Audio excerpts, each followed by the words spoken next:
Assalamualaikum warahmatullahi wabarakatuh.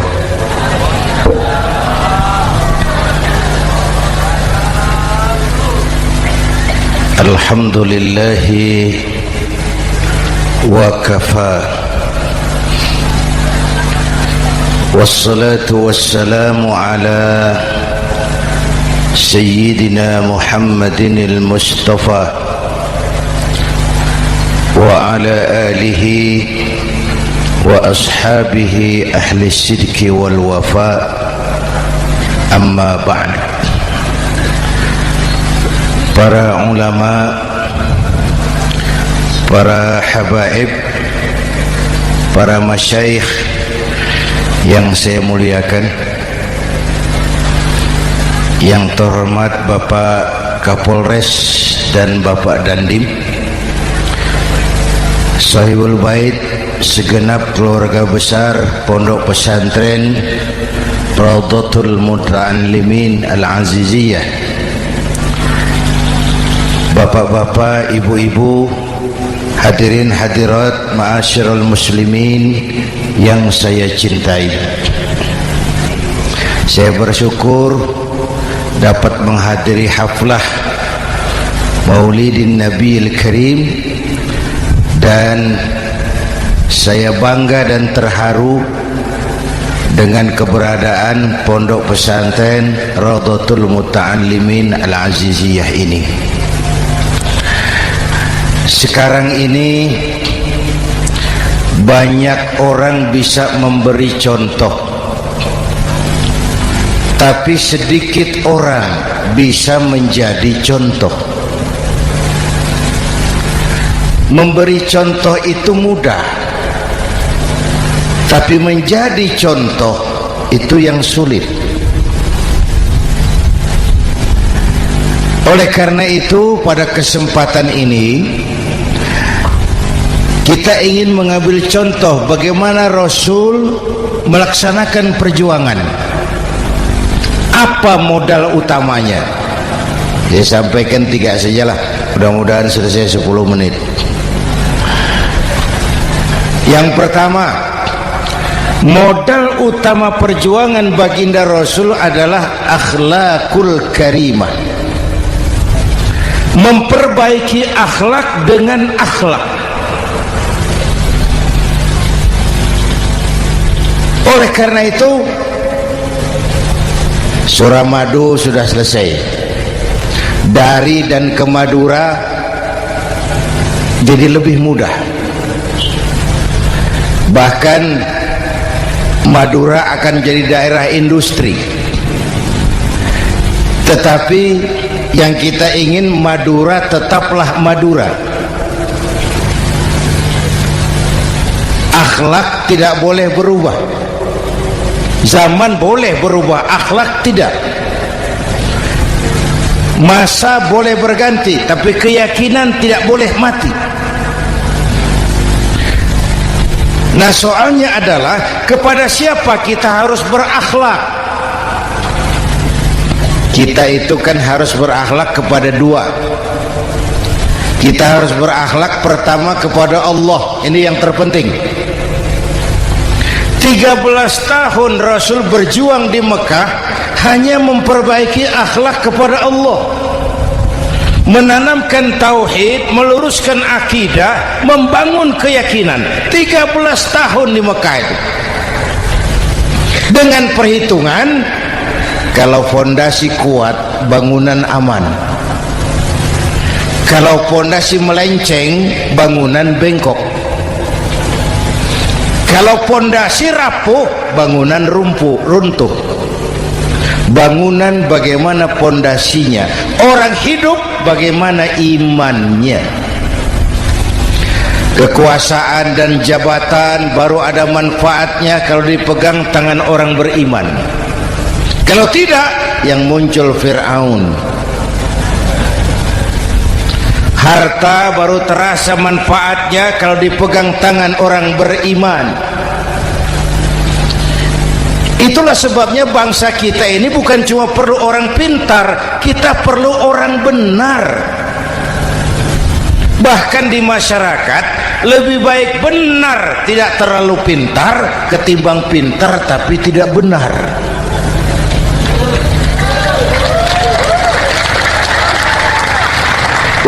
Kalau sudah pintar tidak benar, rusak rakyat itu, Pak. Disuruh ngurus beras malah nimbun beras, ya. Disuruh ngurus laut jadi bajak laut. Disuruh ngurus hukum, bikin hukum seperti pisau, tajam ke bawah, tumpul ke atas. Kalau yang kecil salah, hukum cepat-cepat ditegakkan. Yang besar salah, diam pura-pura tidak mengerti. Itu yang melukai rasa keadilan.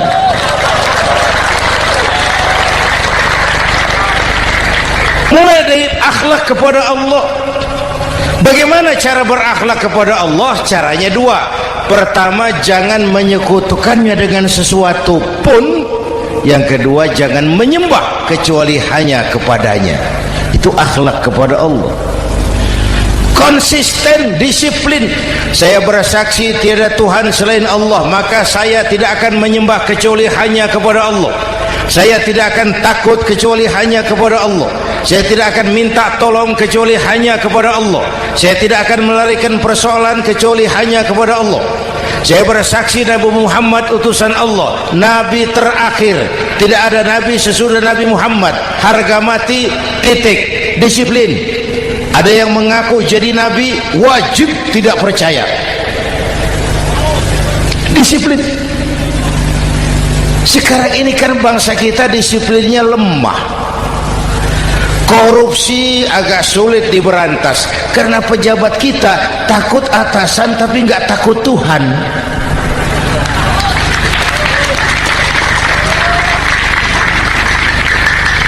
Itu sama dengan anak muda naik sepeda motor ngebut, lampu merah jalan terus, di stop sama polisi. Break. Iya Pak. Minggir. Siap. SIM ada Pak. SNK ada Pak. Tahu kau lampunya merah? Tahu Pak. Kenapa lewat terus? Saya nggak tahu, ada Bapak. Itu disiplin kita. Tenang bener jawabnya, kayak orang nggak salah.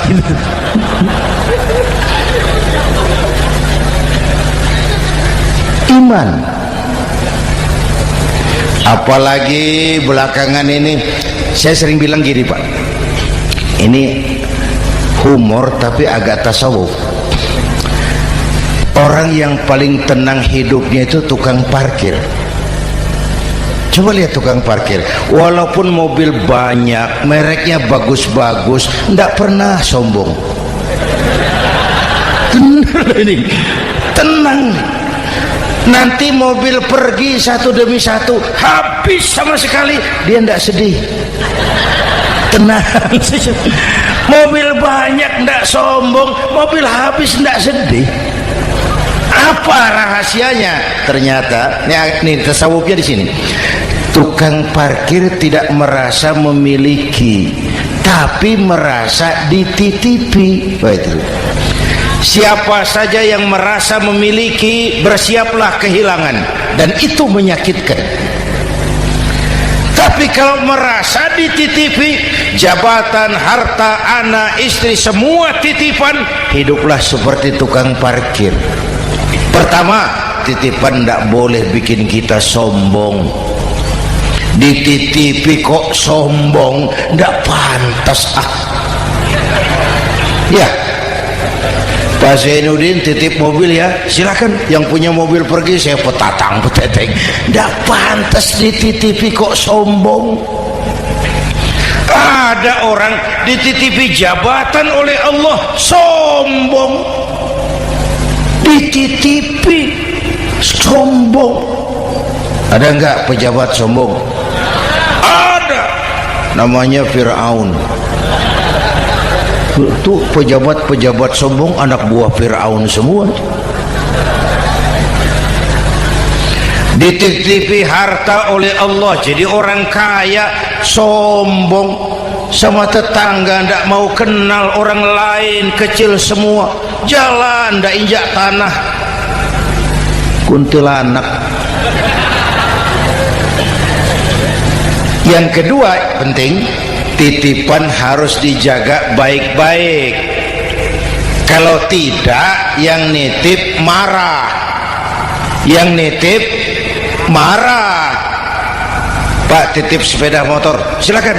Waktu diambil sepeda motor, kaca spion pecah, knalpot hilang, bemper hancur. Marah enggak yang nitip? Marah. Saya kan titip, kenapa enggak dijaga baik-baik? Dititipi harta oleh Allah jadi orang kaya supaya bangun pesantren, bela yatim, santuni yang lemah. Pelitnya 17 setan. Yang nitip marah. Dititipi jabatan oleh Allah isinya korupsi saja, yang nitip marah. Nah, saya mau kasih lihat sekarang. Allah titip Indonesia.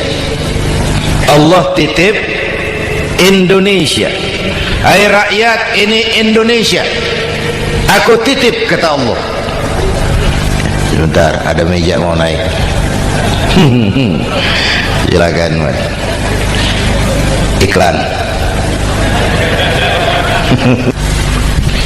Ya, terima kasih.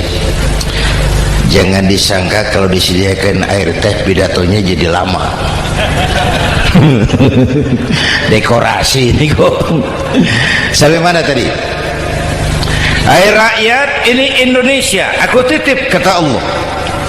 Ini negara besar dan kaya. Titipan ini ditebus dengan keringat, air mata, darah, dan nyawa. Ini bedanya. Malaysia memang merdeka, tapi diberi Inggris. Singapura merdeka, diberi Inggris.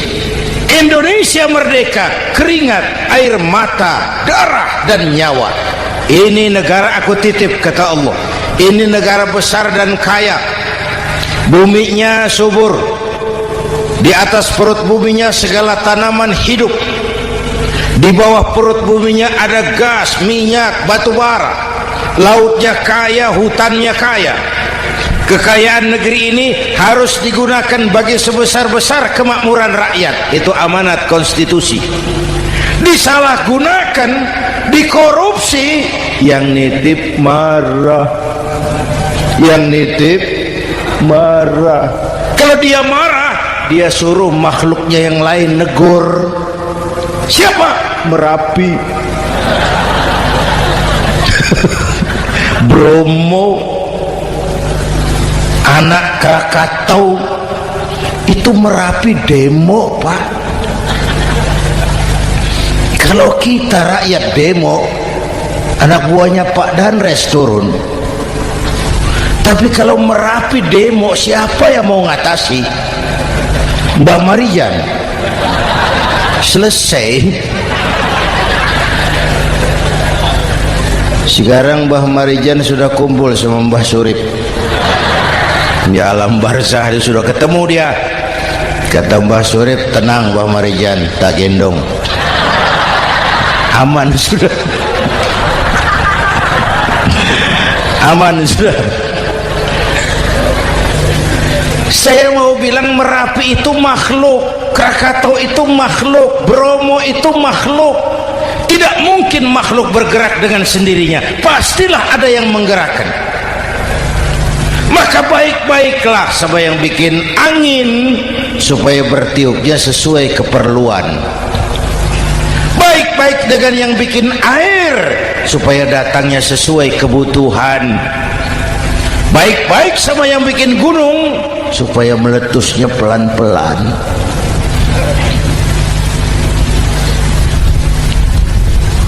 Bapak Ibu hadirin yang saya hormati, menjaga titipan. Jangan menyembah kecuali hanya kepadanya. Jangan menyekutukannya dengan sesuatu pun. Ayo, saya ngobrol kita. Bapak Ibu hadirin yang hadir di sini ini, kita ini semua hamba Allah apa bukan? Hamba Allah. Kata siapa? Kata kita. Kalau kata kita namanya ngaku. Ngaku itu boleh dan murah. Apa diakui? Kita belum tahu. Ya, kan baru kata kita itu. Dan tidak otomatis kalau kita bilang saya ini hambamu ya Allah, lalu Allah jawab iya ya. Tidak, wong itu kan kata kita. Saya hamba Allah kata saya. Berapa banyak orang perbuatannya, ucapannya berkata saya hamba Allah, perbuatannya menyatakan dia hamba setan, hamba nafsu, hamba dunia, budak jabatan. Tidak sesuai ucapan dengan perbuatan. Jadi hamba Allah itu enggak mudah, digojlok, diuji. Coba lihat, yang jelas diakui sebagai hamba itu baru satu yang kita peringati ini, baginda Nabi. Allah mengakui kapan? Waktu menceritakan Isra dan Mi'raj. Apa yang dipakai kalimat? Subhanallazi asra bi'abdi. Maha suci Allah yang telah menjalankan hambanya. Hambanya Muhammad itu hambaku, aku jalankan dia. Allah mengakui. Kapan kalimat ini turun? Setelah Nabi digojlok, ditempa, digembleng, diuji, difitnah, dicaci maki, dilontari kotoran unta, sahabat-sahabatnya dibantai. Lolos, Muhammad betul-betul hambaku. Ayo Isra Muhammad. Subhanallazi asra bi'abdi, hambaku. Jadi kalau mau jadi hamba Allah ya diuji, digojlok, digembleng. Nah, mari kita lihat kehambaan baginda Nabi. Orang yang paling bersih hatinya Rasulullah. Orang yang paling baik akhlaknya Rasulullah. Orang yang dosanya sudah mendapat jaminan ampun Rasulullah. Tapi Rasulullah kalau sholat malam bengkak kakinya karena rajin sujud. Hati bersih, akhlak terbaik, dosa sudah diampuni. Tapi kalau sholat malam kakinya bengkak karena rajin sujud. Saya tahu di sini juga banyak yang kakinya bengkak. Cuma urusannya apa? Itu urusan masing-masing. Pada tingkat seperti itu Rasulullah, saya perlu Allah, saya perlu Allah, saya perlu Allah. Yang 100 tahun kita bangun selesai oleh gempa 3 menit. Ya. Yang 100 tahun kita bangun ternyata selesai oleh gempa 3 menit. Kita perlu Allah. Kita perlu Allah. Makanya musibah itu kan kalau menimpa orang baik-baik namanya ujian. Kalau menimpa orang setengah baik itu paruh-paruh yang bikin malaikat bingung. Sholat rajin, maksiat tekun, baca Quran mau, fitnah orang hobi, ngaji nyolong jalan terus.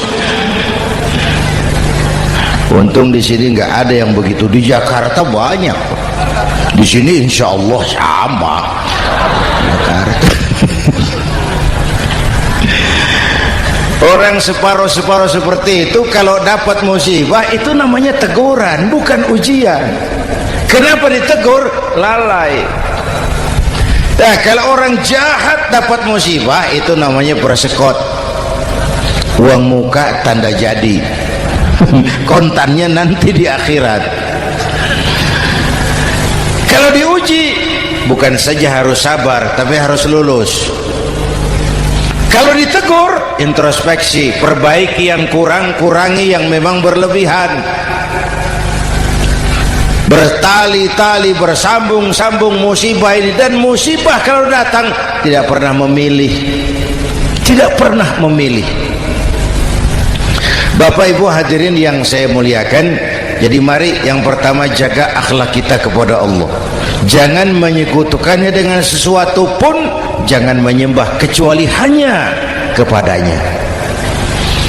Sekarang kan musim entertain, orang pandai membangun pencitraan, orang pinter bikin bungkusan. Sekarang ini kiai sama dukun tipis bedanya. Bener Pak, pemburu hantu pakai sorban, pakai gamis, nanti kiai pakai helm. Atribut sudah kacau sekarang ini, siapa pakai apa, siapa mau jadi apa, ndak jelas. Sementara masyarakat kita memang agak kutil, kurang teliti, cepat heran, gampang kagum. Pernah terjadi suatu saat tabrakan di jalan, keras sekali, korban jatuh berlumur darah, dikerubungi orang banyak. Datang wartawan mau ambil gambar dari dekat, sulit, banyak sekali orang ngerubung. Dia cari akal, tolong saya dikasih jalan ke dekat korban. Orang menoleh semua. Saudara siapa? Saya bapaknya korban, katanya. Dia mengaku bapaknya korban. Ya orang minggir semua, minggir, ada bapaknya korban. Orang minggir semua, dia maju ke depan korban. Sampai di depan korban pucat mukanya itu wartawan. Kenapa? Yang ketabrak anak monyet, Pak. Dia sudah ngaku bapaknya korban.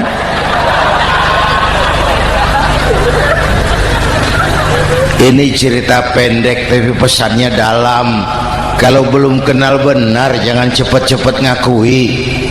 Ya, rakyat harus cerdas sekarang ini. Emas pasti kuning, benar itu? Apa semua yang kuning pasti emas? Udah cerdas lah itu, udah cerdas lah itu. Hati-hati, ini zaman pencitraan. Orang pandai bikin bungkusan. Oleh karena itu kita juga harus punya filter supaya tidak hanyut oleh kedangkalan-kedangkalan pencitraan itu. Satu itu akhlak kepada Allah. Yang kedua, kepada siapa kita berakhlak? Kepada sesama manusia. Kepada sesama manusia itu siapa? Pertama, sesama muslim. Malam ini saya hadir di sini, saya tidak merasa tamu. Saya hanya keluarga di tengah keluarganya. Bahwa saya lahir di Jakarta itu sih kebetulan, saya nggak pesan. Yang kita tidak pesan jangan diributkan, kita nggak pesan. Warna kulit seperti ini kita nggak pesan. Dari suku apa lahir kita nggak pesan. Potongan seperti ini kita nggak pesan. Islam membebaskan manusia dari ras diskriminasi. Pada waktu yang bersamaan Islam mengangkat harkat, derajat, martabat kaum wanita. Ini kasihan dari tadi nggak diajak ngomong nih. Pada waktu yang bersamaan Islam mengangkat harkat, derajat, martabat kaum wanita. Tuh, ibu-ibu mestinya lebih terima kasih sama Rasulullah. Sebelum Rasulullah datang, nasib perempuan menyedihkan, dilecehkan, harganya murah. Sebelum Rasulullah datang, murah. Sebelum Rasulullah datang, murah. Coba lihat wanita sebelum Islam, sedih, dilahirkan hanya untuk melahirkan, alat pemuas nafsu. Kalaupun berperan, peranannya cuma segitiga, dapur sumur kasur, kasur sumur dapur, putar-putar di situ saja. Tidak usah di Arab, dunia, di Jawa. Raja-raja Jawa sebelum kenal Islam seenaknya ngumpuli perempuan kan, selirnya yang 30, 50. Sultan-sultan di Turki piara harem ratusan orang perempuan. Kaisar terakhir dinasti Ming Cina bangun istana 1000 kamar, istrinya 1000. Innalillahi wa inna. Itu saya cuma pikir, raja kalau istrinya 1000, kapan pakai kolor itu raja?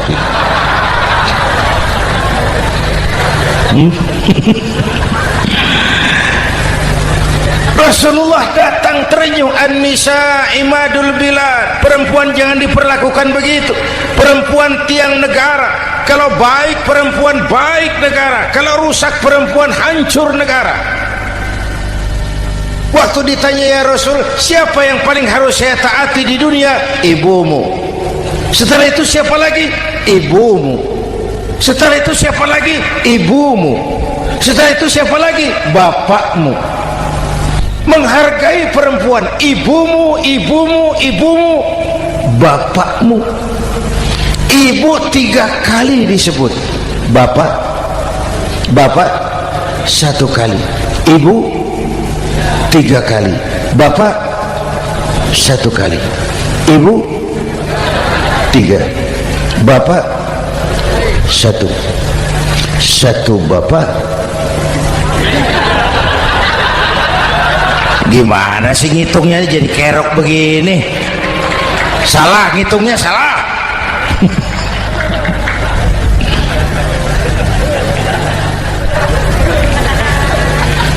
Lalu dicairkan kehidupan kemasyarakatan di masjid. Masya Allah, masjid itu pendidikan demokrasi betul. Pertama, siapapun masuk masjid copot sandal, buka sepatu.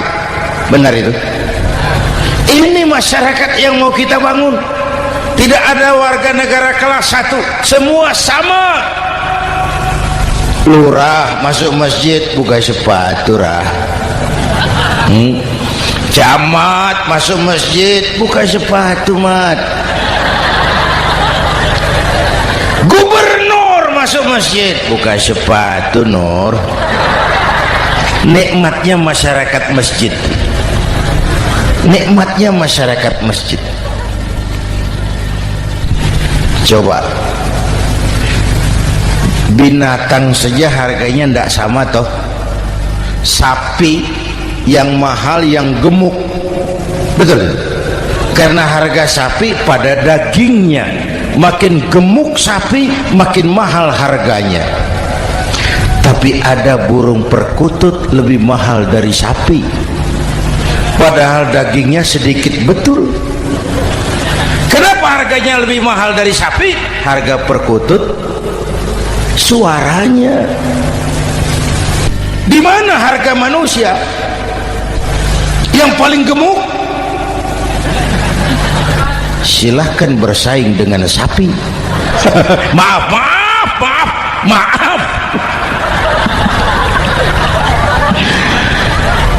Inna akramakum indallah atqakum.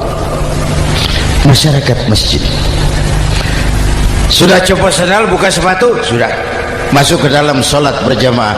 Kalau sudah ke dalam sholat berjamaah, tidak pernah kita usil dari mana orang datang. Yang penting kemana dia menghadap. Itu masyarakat masjid. Dari mana kamu? Dari kidul, Pak, madhab ngulon. Kamu dari mana? Dari lor, Pak, madhab ngulon. Kamu dari mana? Dari kulon, madhab ngulon juga. Ini kan konsep Bhinneka Tunggal Ika.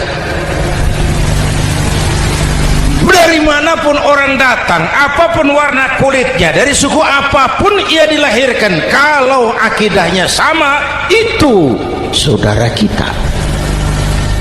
Lalu sholat berjamaah. Apa itu? Hidup bermasyarakat, berbangsa dan bernegara. Harus ada imam, harus ada makmum.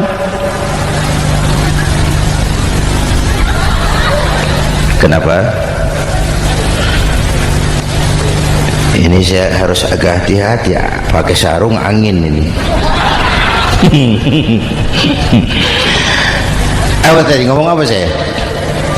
Sholat berjamaah, bermasyarakat, berbangsa dan bernegara. Ada imam, ada makmum. Siapa makmum? Kita ini rakyat. Siapa imam? Para pemimpin negara. Apa bedanya? Imam harus dipilih, makmum nggak usah. Coba baca kitab fikih yang setebal apapun, nggak ada bab pemilihan makmum. Nggak usah, makmum nggak usah dipilih. Orang buta boleh jadi makmum, orang bisu boleh jadi makmum, tukang mabuk boleh jadi makmum, tapi tidak tiap orang boleh jadi imam. Imam harus dipilih. Siapa yang jadi imam? Pertama, a'lamuhum, orang yang paling alim di kampungmu angkat jadi imam. Yang paling alim, bukan yang paling tua. Yang paling alim, tahu urusan, punya konsep, punya visi dan misi, mengerti negara ini mesti dibawa kemana, jalan keluarnya apa, angkat jadi imam. Pak, ada dua orang Pak, alimnya sama, yang mana yang dipilih? Kalau ada dua orang alimnya sama, kata Nabi, afsahuhum, yang lebih fasih lidahnya.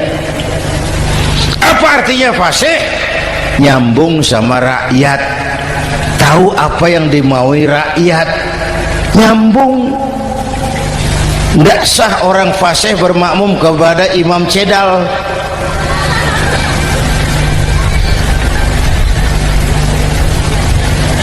Kenapa Bu?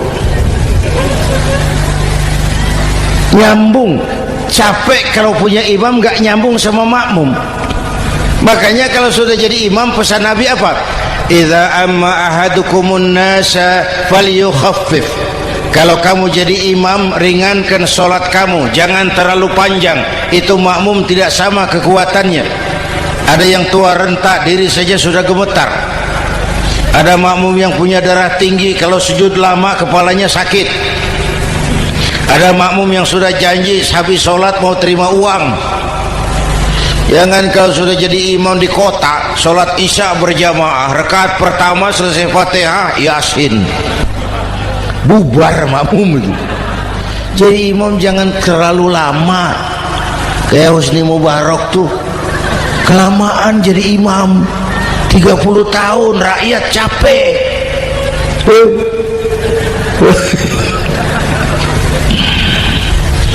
Bapak Ibu hadirin yang saya hormati, nah masyarakat Islam ini loyal, taat, setia. Kapan? Kalau imamnya benar.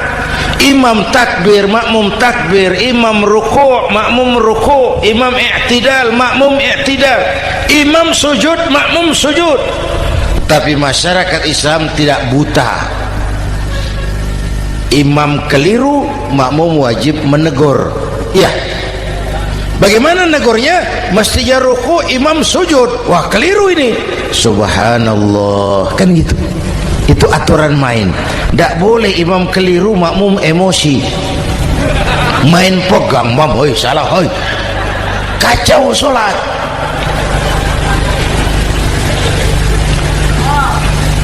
Imam buang angin, apa makmum lalu berkata, demi kesetiaan saya kepada imam, imam buang angin, saya lebih keras lagi. Goblok.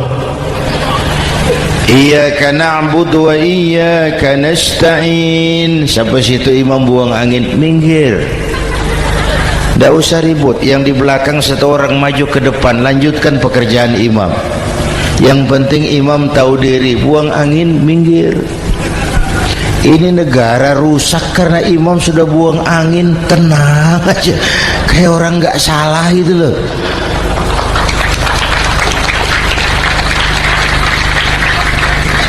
Selesai sholat dikasih tahu, imam tadi buang angin ya sedikit. Apa kalau nggak sedikit lalu nggak rusak sholat itu? Nah, dalam berjaga akhlak kepada sesama, ayo kita jaga kesatuan, persatuan, kerukunan, kekompakan. Ini pesantren Raudhatul Muta'allimin Al-Aziziyah, ini aset kita. Keberadaannya, pengembangannya, kelangsungannya bukan sekedar tanggung jawab pengurusnya, tanggung jawab kita sesuai dengan bidang dan kemampuan masing-masing. Yang punya jabatan bantu dengan wewenangnya, yang punya harta bantu dengan uangnya, yang punya tenaga bantu dengan tenaganya, yang bisa doa bantu dengan doanya, yang tidak bisa apa-apa bantu dengan diam. Diam saja lumayan loh itu membantu. Bapak Ibu hadirin yang saya hormati, saya ingat almarhum Panglima Besar Sudirman pernah bilang, kamu itu kalau mau menang harus kuat, kalau mau kuat harus bersatu, kalau mau bersatu hidupkan semangat silaturahmi. Mau menang harus kuat, mau kuat harus bersatu, mau bersatu hidupkan silaturahmi. Bapak Ibu hadirin, rukun antar umat seagama. Beda pendapat boleh, marah jangan. Kalau di Jakarta kan sekarang lagi musim apa itu wahabi yang bid'ah, sedikit bid'ah itu. Saya sih bilang yang suka tahlil bagus, terusin. Yang nggak suka tahlil nggak apa-apa, tapi jangan mencaci maki yang suka tahlil. Orang yang mabuk masih banyak kok yang tahlil dicaci maki. Kita nih seperti orang kurang kerjaan. Waktu guru saya Hadratul Mukarram Ki Haji Dr. Idham Khalid wafat, saya ajak orang baca Fatihah. Selesai, saya lagi duduk di belakang, seorang pengusaha nemui saya, Kiai, kenapa? Saya coba ingin kepastian. Apa? Orang yang sudah mati dibacakan Fatihah itu apa pahalanya sampai? Saya bilang gini, Mas, kamu kalau nggak percaya mati aja dulu. Saya bacain Fatihah, tunggu di sono. Kalau nggak nyampe balik lagi nggak apa-apa.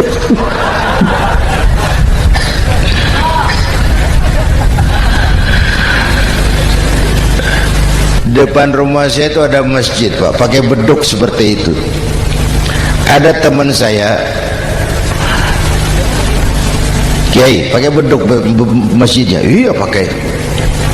Kan Rasulullah enggak pakai. Enggak, memang bid'ah tuh. Loh, siapa bilang? Beduk itu bukan agama, itu budaya, tanda masuk waktu. Bukan manggil orang sholat. Manggil orang sholat pakai azan, tanda masuk waktu. Itu hebatnya Wali Songo, pakai beduk. Kalau nggak mau pakai beduk boleh, teriak-teriak juga boleh. Maghrib, maghrib, boleh. Tapi Wali Songo kan bijaksana, pakai beduk saja, sekali pukul satu desa dengar. Itu bijaksananya dakwah Wali Songo. Kalau beduk dianggap bid'ah, miskin kita. Itu budaya. Seperti sepeda motor, itu budaya. Kalau nggak mau pakai beduk boleh, teriak-teriak juga boleh. Maghrib, maghrib, boleh. Tapi Wali Songo kan bijaksana, pakai beduk saja, sekali pukul satu desa dengar. Itu bijaksananya dakwah Wali Songo. Kalau beduk dianggap bid'ah, miskin kita. Itu budaya. Seperti sepeda motor, itu budaya. Kalau beduk dia nggak bid'ah, sepeda motor bid'ah tuh. Rasulullah nggak pakai, jual, beliin unta.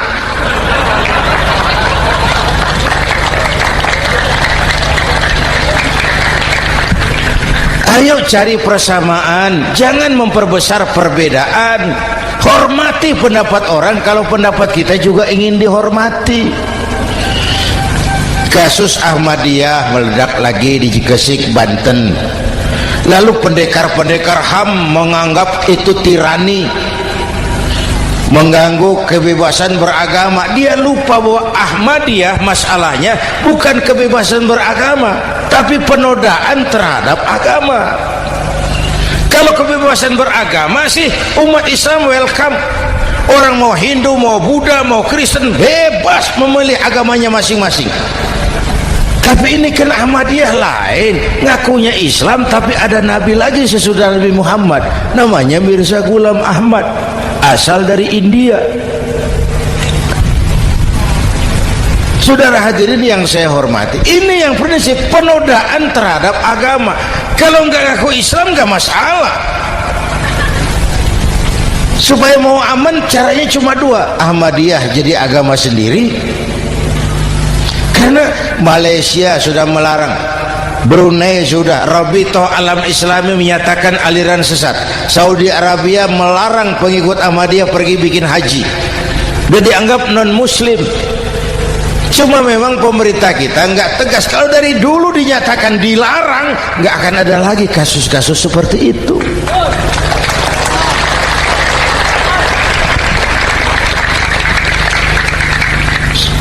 Nah, selain itu kita umat juga harus disiplin. Coba sudah berapa banyak nabi bermunculan di Indonesia. Dan Indonesia ini saya heran, Indonesia ini pasar bagus, Pak. Kalau ada nabi, ada aja pengikutnya, saya heran tuh. Indonesia ini pasar bagus. Ada Ahmad Musaddiq Al-Qiyadah, jadi nabi. Konsultan bulu tangkis jadi nabi. Dapat wahyunya di Bogor, ditangkap polisi 4 tahun. Muncul lagi di Bandung, namanya Sayuti, tukang cukur, ngaku dapat wahyu jadi nabi, ditangkap polisi lagi 2 tahun. Di Malang Ustadz Roy, ya sebenarnya petinju, dia masuk Islam, mu'alaf, belajar Islam tidak pakai guru, diutak-atik ayat Quran. Sholat kita harus mengerti artinya, maka sholat boleh pakai bahasa masing-masing. Ramai masjid, 2 tahun penjara. Di Jakarta muncul lagi Lia Edan, ngaku Jibril, ditangkap juga oleh polisi. Kita salut sama polisi kita lah, bukan cuma teroris, Jibril ditangkap Kapolres. Saya bilang sama teman-teman polisi, untung dia ngaku Jibril, Pak. Coba kalau dia ngaku Israel, lebih gawat itu.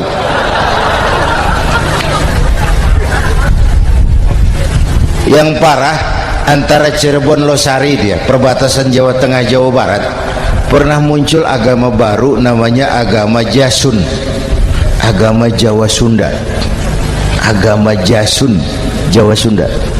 Yang jadi nabi Tugimin. La haula wala quwata.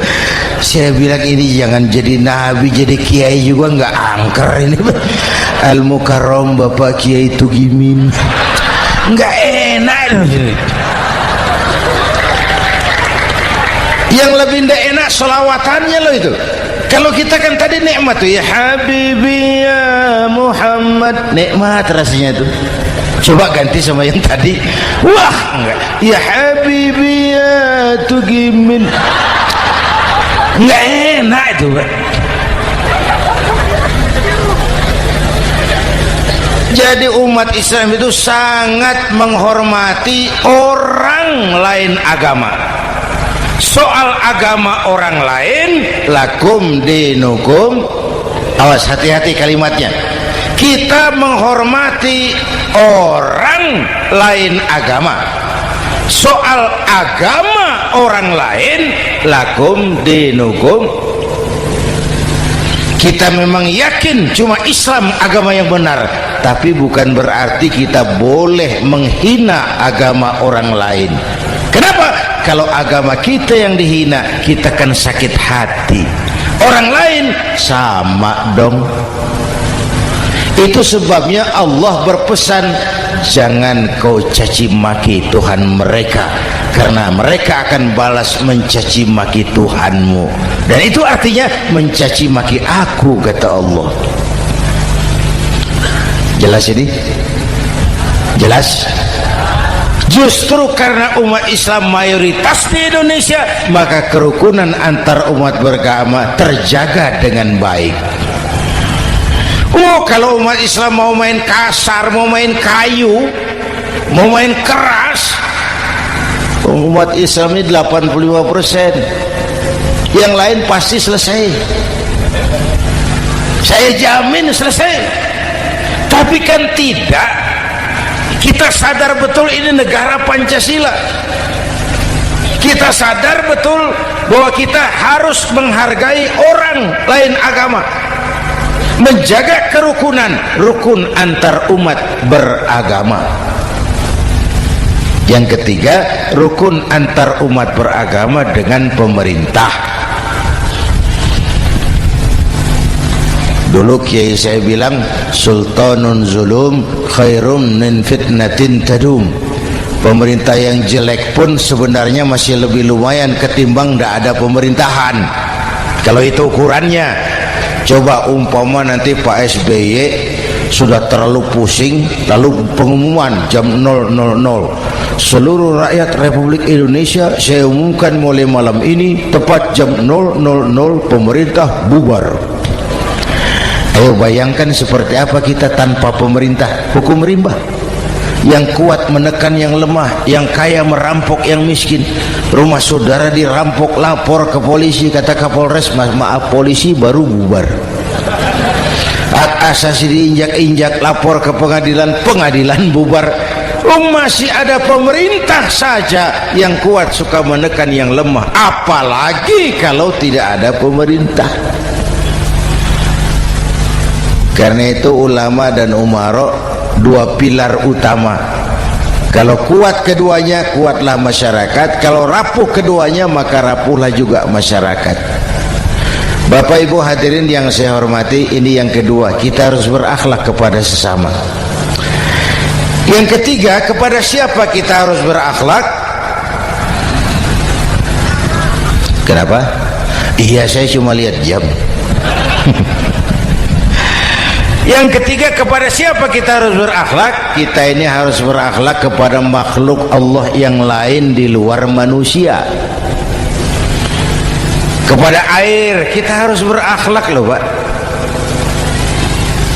Saya dulu remaja ngaji fikih, kiai ngajar makruh buang air kecil di tanah yang berlubang. Saya protes, kenapa makruh kiai? Pertama, untuk kesehatan. Siapa tahu di lubang yang kau kencingi ada gas beracun. Kalau tidak kiai, kalau tidak maka artinya kau harus melindungi binatang yang ada di dalam lubang. Siapa tahu di lubang yang kamu kencingi ada semut sedang rapat membahas masalah Mesir. Apa dosanya lalu mati dikencingi? Ini namanya rahmatan li semut. Bapak Ibu hadirin yang saya hormati, ada hadis sederhana, fa iza zabahtum fa ahsinu zibhata. Kalau kamu menyembelih hewan, sembelihlah dengan cara yang terbaik. Jangan nyembelih ayam pakai pisau tumpul, itu namanya tidak berperi kebinatangan. Kepada ayam kita berakhlak, kepada pohon kita berakhlak, kepada air kita berakhlak. Kenapa sekarang alam tidak seramah dulu? Karena kita juga tidak ramah kepada alam. Kenapa sering terjadi banjir? Karena tempat air kita kurangi. Dia bingung mau kemana. Air nggak punya tempat. Akhirnya masuk ke rumah kita juga. Masuk dalam zoharul fasadu bil barri wal bahri bima kasabat aydin nas. Karena kita tidak berakhlak kepada lingkungan. Bapak Ibu hadirin yang saya hormati, jadi itu yang pertama, modal utama perjuangannya akhlakul karimah. Mau sukses, utamakan akhlak. Industrialisasi boleh terjadi di Madura, jalan berhotmik licin, oke, listrik masuk desa, alhamdulillah, tapi akhlak jangan berubah, akidah jangan goyah.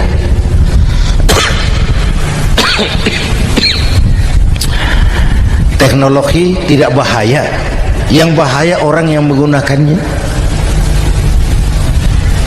Wayang itu yang namanya cepot, itu bisa selawat badar kalau yang megang Anom Suroto. cepot. Bisa solawat badar kalau yang megang Anom Suroto. Wayang bagaimana dalangnya, teknologi bagaimana orang yang menggunakannya. Satu. Yang kedua, yang kita contoh dari baginda Rasul, beliau itu sejak kecil tidak dimanjakan, Pak. Lahir ke dunia tidak sempat melihat wajah bapak. Umur 6 tahun ditinggal ibu. Umur 9 tahun ngembala kambing, berniaga ke Syam. Syam itu Syria sekarang. Umur 9 tahun bisnis lintas negara dari Saudi ke Syria. Remaja tidak dimanjakan, kerja keras, peras keringat, banting tulang, tidak ada pekerjaan halal yang hina. Lahir pribadi yang tegar, mental yang tahan banting, manusia yang tidak cengeng karena sejak kecil ditempa oleh kesulitan. Jadi gini, orang itu kalau biasa susah, ketemu susah, ndak kaget, Pak. Mentalnya kuat. Saya santri biasa makan kangkung, datang ke rumah teman dikasih kangkung, loh makanan saya ini, dikasih daging ayam, nambah. Orang tuh kalau biasa susah enak. Saya santri biasa tidur di masjid, disuruh nginep di hotel, pules, Pak. Tapi yang biasa tidur di hotel suruh nginep di masjid, encok. Hidup ini perjuangan. Mau sukses harus berani susah. Jangan seperti dulu nih cerita santri. Ada santri beternak lebah, ambil madunya itu. Satu hari dia mau periksa sarang lebah, naik ke pohon pakai tangga, pakai sarung biasanya santri. Dia lupa ada pakai celana dalam. Naik pohon periksa, entah bagaimana terpegang sarang lebah itu, berhamburan lebahnya keluar. Salah satu masuk ke sarungnya, tergigitlah Al-Mukarramnya itu. Dia menjerit, aduh, jatuh berguling ke bawah. Sudah lama jatuh, dia buka sarungnya, dia lihat bengkak. Karena bengkak kan jadi besar, senang juga dia. Dia berdoa, ya Allah, hilangkan sakitnya, biarlah bengkaknya.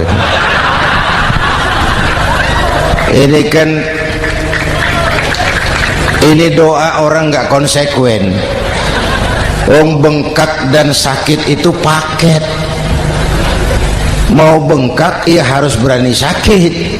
Masa sakitnya bengkaknya mau, sakitnya nggak mau. Itu satu itu. Yang kedua, kita ini sering kalau punya cita-cita sering seperti rapat tikus. Satu hari sekelompok tikus rapat paripurna tikus untuk mengantisipasi bahaya kucing. Bagaimana supaya kucing itu jangan lagi mengganggu kita? Akhirnya ada yang mengusulkan begini, bagaimana kalau di leher kucing kita gantungkan lonceng, supaya kalau dia datang dari jauh suaranya sudah kedengaran dan kita bisa lari menyelamatkan diri. Wah, cerdas dia. Setuju semua. Setuju, bagus. Nah, oke. Waktu pembicaraan dilanjutkan, tikus mana yang mau menggantungkan lonceng ke leher kucing? Rapat bubar. Setuju, akur. Iya. Waktu kerja selesai. Bapak Ibu hadirin yang saya hormati, terutama anak-anak saya, para santri, remaja, pemuda. Hidup ini persaingan. Bapakmu tamat SD, nak kau sarjana. Bapakmu cuma jadi RT, nak kau camat. Bapakmu tukang tabal ban, kau harus punya pabrik ban.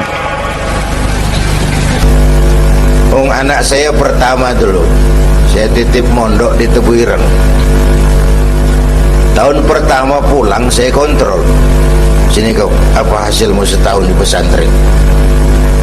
Saya sodorkan, dia sodorkan saya sebuah piagam penghargaan juara lomba pidato di pondoknya. Saya heran, ini anak di rumah jarang ngomong, kok bisa jadi juara pidato? Saya tanya, kamu bisa pidato, apa yang dipidatoin?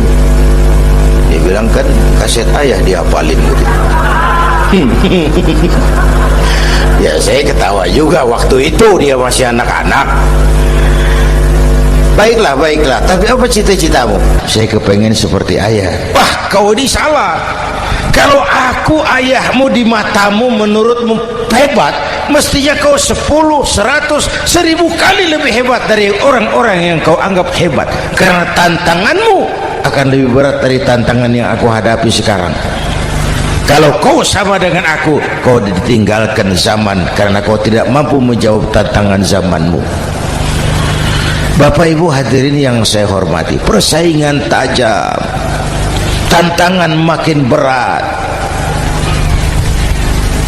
Oleh karena itu diperlukan semangat yang dicontohkan Nabi. Kerja keras, peras keringat, banting tulang. Tidak ada pekerjaan halal yang hina.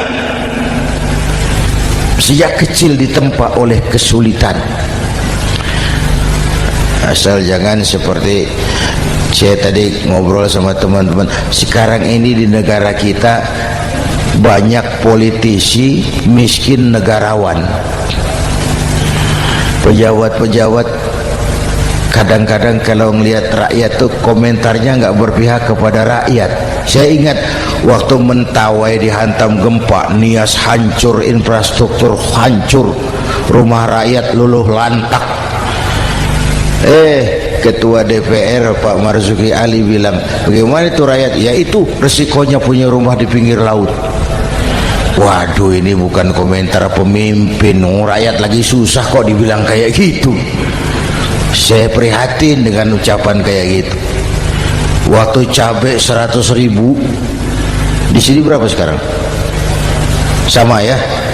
Waktu cabai mahal, ada pejabat bilang, rakyat suruh nanam cabai aja di halaman rumahnya. Ini kan nggak solutif dan nggak cerdas. Cabai naik, rakyat suruh nanam cabai. Nanti beras naik, rakyat suruh nanam padi. Yang saya khawatir kalau telur mahal, apa rakyat suruh bertelur gitu? Ini kan nggak cerdas dan nggak solutif. Bapak Ibu hadirin yang saya hormati, apalagi tadi sudah saya bilang di awal, kita ini bangsa yang ditempa oleh kesulitan. Mau merdeka saja dengan keringat, air mata, darah dan nyawa. Kita tidak boleh cengeng menghadapi kesulitan ini. Tegar, tahan uji, tahan banting, dan seterusnya. Itu hal yang kedua. Yang ketiga, terakhir, Rasulullah itu sosok yang ibadahnya luar biasa. Tadi sudah saya jelaskan sebagian. Ibadahnya luar biasa. Ayo kita bantu keamanan negeri kita ini. Dengan apa? Istighfar. Wa ma kana Allahu mu'adzibahum wa hum yastaghfirun. Allah tidak akan turunkan bencana selagi di tengah mereka masih banyak orang-orang yang istighfar. Rasulullah yang dosanya sudah diampuni sehari 100 kali istighfar. Ayo kita ngobrol ini. Pak, saya ini Zainuddin ini, kalau mengharap masuk surga dengan amal yang saya kerjakan sendiri, rasa-rasanya tipis harapan. Bener. Sholat saya berapa banyak saya tahu, sedekah saya berapa duit saya tahu, dosa saya berapa banyak saya tahu. Lalu saya baca sejarah, Nabi Adam dosanya 1, makan buah khuldi, dikeluarkan dari surga.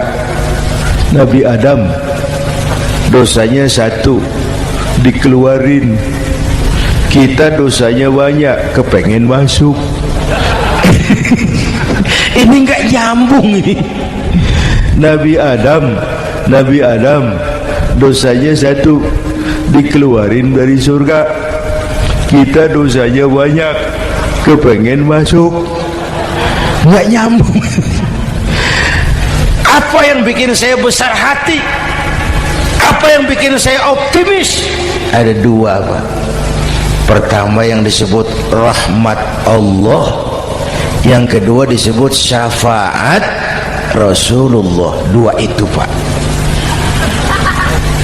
Oh, kalau kita ini insya Allah nanti sampai ke surga, amin, amin. Kalau kita ini sampai ke surga, Pak, saya jamin itu bukan karena amal kita, itu karena rahmatnya Allah. Endaklah seberapa banyak sih amalan kita mau menggapai surga. Kalau bukan karena rahmatnya Allah, sulit sampai ke sana. Manusia, dosamu besar, tapi lihat rahmatku lebih besar. Manusia, salahmu banyak, tapi ampunanku lebih banyak. Kau nangis di hadapanku, aku senyum melihatmu. Kau berjalan menujuku, aku berlari menyambutmu. Istighfarnya sehari 100. Lalu ada hadis qudsi, inni la ahammu bi'adzabi ibadi.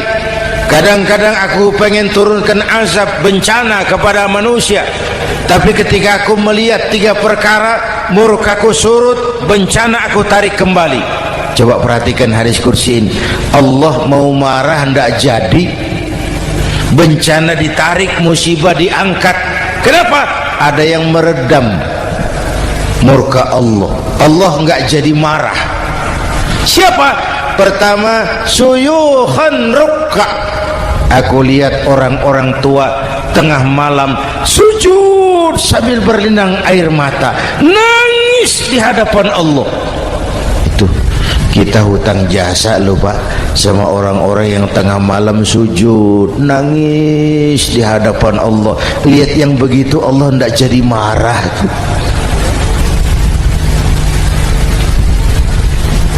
Saya tahu bapak-bapak ini, ibu-ibu kan suaminya sering bangun tengah malam ya, Bu. Kencing. Bikin bingung malaikat. Sudah mau ditulis tahajud, kencing doang. Kata malaikat, sialan, hampir salah tulis.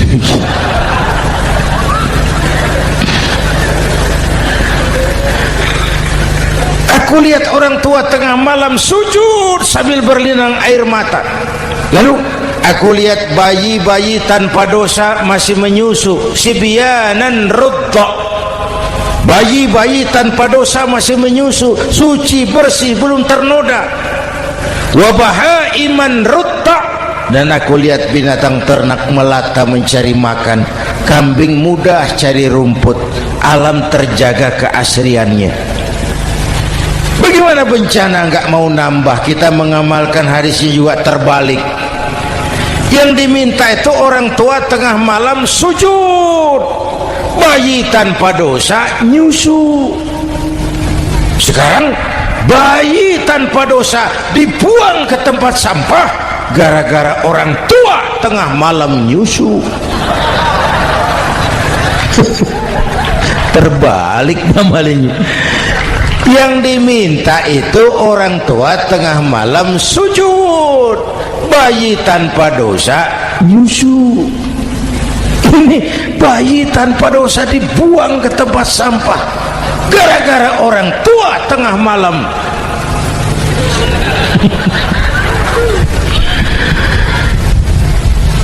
Bapak Ibu hadirin yang saya hormati, rahmat Allah kita perlu. Yang kedua, syafaat Rasulullah. Mari saya cerita syafaat sedikit. Ini sudah jam 00:05 ya. Ini kalau hitungan Indonesia ini sudah ganti hari. Jadi inilah ceramah terpanjang di dunia. Bayangkan saya pidato dari hari Selasa sampai hari Rabu.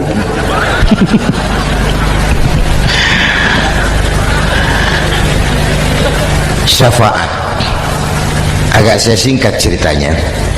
Nanti itu Pak, setelah alam ini hancur sehancur-hancurnya, bumi gempa, gunung meletus, air laut tumpah ke darat, halilintar menyambar, planet-planet bertabrakan, semua yang hidup mati bareng tanpa persiapan, termasuk malaikat mati. Yang tinggal cuma Allah sendirian. Yang lain hancur semua, tinggal Allah sendirian. Allah patroli, berseru-seru, limanil mulkul yaum, ahai, siapa penguasa hari ini? Mana Fir'aun yang ngaku Tuhan? Nongol kalau memang Tuhan.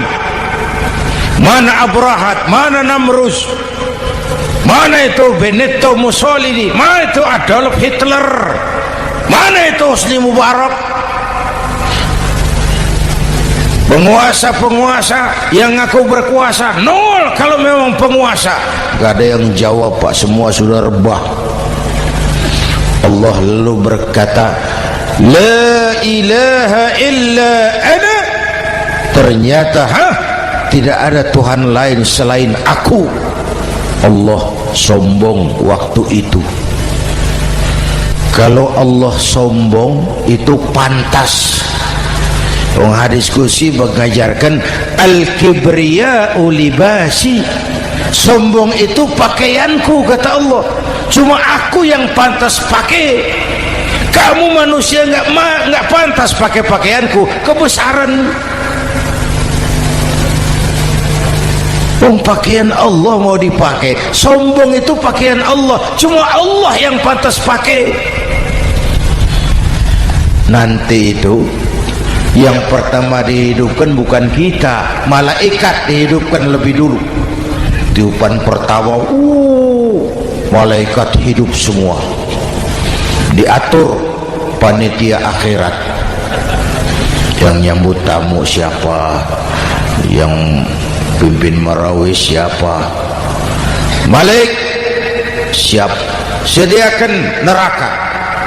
Aku mau bakar itu bajingan tengik yang waktu di dunia nggak mau sujud, jauh dari ulama, tinggal di masyarakat jadi biang kerok, sama yatim kejam. Sediakan neraka.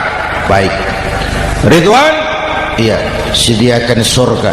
Aku mau balas hamba-hambaku yang waktu di dunia rajin sujud, dekat dan cinta kepada ulama, santun kepada yatim, suka menolong orang yang memerlukan pertolongan. Baik Jibril, Mikail, iya, ke surga. Untuk apa ya Rob? Ambil kendaraan bernama Buraq, turun ke alam, cari di mana kubur kekasihku Muhammad, bangunkan dari kuburnya, bawa ke surga. Turun Jibril dan Mikail, cari kubur Nabi. Wong alam sudah hancur-hancuran, jangan cari kuburan, cari bangkalan aja nggak ketemu. Bingung dua-dua. Jibril sebelah mana kubur Nabi? Nggak tahu Mikail. Lalu dua-duanya sujud mohon pertolongan Allah. Dengan izin Allah terbuka kubur Nabi. Allahumma sholli alaihi wa ala alihi. Bangun dari tidur seperti orang bangun dari kubur, seperti orang bangun tidur. Nabi mengusap mata, menoleh ke kanan Jibril, menoleh ke kiri Mikail. Lalu tanya, ayu yaumin hadza ya Jibril? Ini hari apa Jibril? Ini hari apa? Hadza ma wa'ada ar-Rahman. Ini hari yang dijanjikan Allah Muhammad. Ini kiamat. Kiamat Jibril? Kiamat. Jibril, kalau memang ini hari kiamat, aina ummati? Umat saya mana Jibril? Umat saya mana? Allah Karim. Belum pernah saya lihat di dunia ada satu pemimpin yang begini besar cintanya kepada umatnya seperti baginda Rasul. Dari dunia sampai akhirat beliau cinta kita. Dari dunia sampai akhirat beliau bela kita. Bangun dari kubur, tahu hari sudah kiamat, yang pertama ditanya, aina ummati? Umat saya mana Jibril? Kita yang ditanya. Kalau saya yang pertama dibangkitkan dari kubur, lain pertanyaannya. Ini hari apa Jibril? Kiamat Zainuddin. Oh, bini saya mana Jibril? Nabi enggak tanya Khadijah wala Fatimah wala Aisyah, aina ummati, umat saya mana Jibril? Umatmu? Iya, kau manusia pertama yang dibangunkan dari kubur, yang lain masih dikubur. Oh, lalu kita ke surga Muhammad. Perintah Allah, perintah Allah. Sampai di surga seperti orang tidak betah Nabi itu, resah, gelisah, mondar mandir, mukanya murung. Yang punya surga kan negur, Muhammad, labbaik ya Rabb. Tidak enak di surga ya? Enak. Kok kamu seperti orang nggak kerasan gitu loh, resah, gelisah? Kenapa? Saya teringat umat saya ya Allah. Umat saya bagaimana nasibnya? Iya, saya sudah enak di DPR. Salah. Saya sudah enak di surga, gaji cukup, kursi empuk, dapat mobil dinas. Nggak. Umat saya yang waktu kampanye kepanasan itu gimana nasibnya?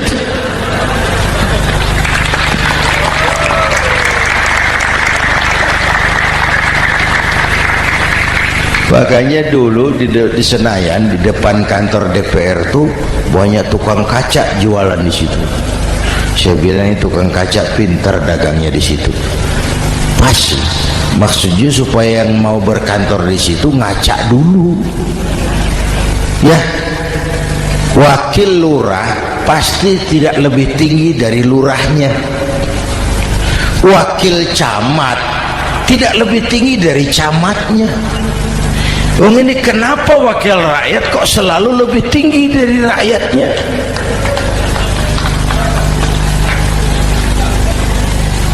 Kan yang memberikan mandat kita rakyat. Kemerdekaan bertujuan mengantarkan rakyat ke gerbang kesejahteraan. Lalu rakyat mempercayai tugas itu kepada pemerintah dan wakilnya di DPR. Saya percayakan kamu mengantarkan rakyat ke gerbang kesejahteraan. Itu amanat Undang-Undang Dasar. Biasanya yang diantarkan sampainya lebih dulu biasanya. Yang diantar sampai lebih dulu, yang mengantar nyusul, namanya ngantar belakangan. Ini lebih cepat wakil rakyatnya makmur daripada rakyatnya. Yang mau ngantar makmurnya lebih dulu dari yang mau diantar. Yang diantar kelelerahan di jalanan, yang mengantar udah sampai. Jadi bagaimana Muhammad? Saya minta izin mau keluar, tengok saya punya umat. Oke, saya potong ceritanya. Saat manusia dibangkitkan dari kuburnya masing-masing, Masya Allah, saya nggak sanggup bayangkan jumlah manusia yang hidup di muka bumi sekarang kan 6 miliar. Cina berdua, India 2,5 miliar. Cina 1,5 miliar, India 1 miliar rakyatnya. Berdua sudah 2,5 miliar. Itu kalau kencing bareng banjir besar. Bayangkan manusia dari awal sampai akhir berapa puluh miliar kumpul di padang mahsyar. Subhanallah. Sibuk, panik, bingung mau disidang di hadapan Allah. Sebagian kumpul di pojokan berunding, kita mau disidangi. Terus ayolah kita cari bantuan. Kemana? Kanan buyung. Begini. Kita ini kan anak cucu Nabi Adam. Pantas dong kita minta tolong sama beliau. Yuk, setuju. Berangkat cari Nabi Adam. Ya Adam, anta abal bashar. Adam, tuan datuknya manusia, kami cucu kamu, anak turunan kamu mau disidang, tolong kami Adam, tolong. Kata Nabi Adam, Quraisy mas, rombongan Jawa udah aku naik mumet lagi sama Nabi Nuh saja. Nuh bilang tidak bisa, saya juga punya masalah, pernah minta obat ditenggelamkan. Ibrahim barangkali, semua Nabi hand up, angkat tangan.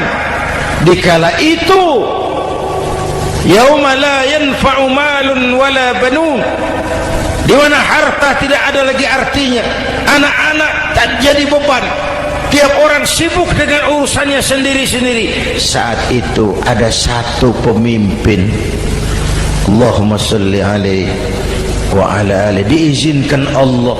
Dikala semua nabi yang lain angkat tangan hand up, beliau malah ummati ana laha, ta'ali ummati, ta'ali ummati, umatku sini, umatku sini. Beliau memanggil-manggil umatnya. Yang bagaimana yang dipanggil? Ada hadis, inna ummati ya'tuna yaumal qiyamah ghurran muhajjalin min atharil wudu. Umatku besok di akhirat datang menghadap Allah dengan muka bersinar-sinar karena sering wudu. Sering wudu kan sering sujud, masa cuma wudu tapi enggak sujud? Itu nanti tidak usah mengaku Rasul yang panggil, sini umatku, tapi kalau muka enggak pernah wudu, enggak pernah sujud, merangkak di depan Nabi, saya umatmu ya Rasul. Kata Nabi, umat saya enggak ada yang kumal gini. Dikala itu beliau berkenan memberikan syafaat. Syafaat itu saudara-saudara, saya pakai sarung, sobek sedikit, syafaat itu nambeli itu loh. Salat saya kurang sedikit, sedekah saya campur riak sedikit, puasa saya tidak ikhlas sedikit, ditutup dengan syafaat. Saya mau dagang, perlu modal 20 juta, saya punya uang 15 juta, yang 5 juta syafaat. Jadi harus ada modal. Kalau sholat tidak pernah, sedekah tidak pernah, lalu syafaatnya dari mana? Yang dapat tambelan itu yang punya sarung bolong, punya sarung sobek, ditambal dengan syafaat. Lah kalau tidak ada sarung, apa yang mau ditambal? Ya, nah, mudah-mudahan kita semua mendapat rahmat Allah dan mendapat syafaatnya Rasulullah Sallallahu Alaihi Wasallam. Bapak Ibu hadirin, sudah 7:30 lewat 4 jam. Saya pun kangen, tapi hari sudah larut. Insya Allah lain kesempatan kita jumpa lagi. Terima kasih kepada Al-Mukarramun, para ulama, para habaib, pengasuh pesantren Raudhatul Muta'allimin Al-Aziziyah, dan semua yang hadir. Mudah-mudahan yang saya sampaikan ada manfaatnya. Usikum wa iyaya bitaqwallah. Aqulu qawli hadza fa astaghfirullahal azim li wa lakum. Wassalamu alaikum warahmatullahi wabarakatuh.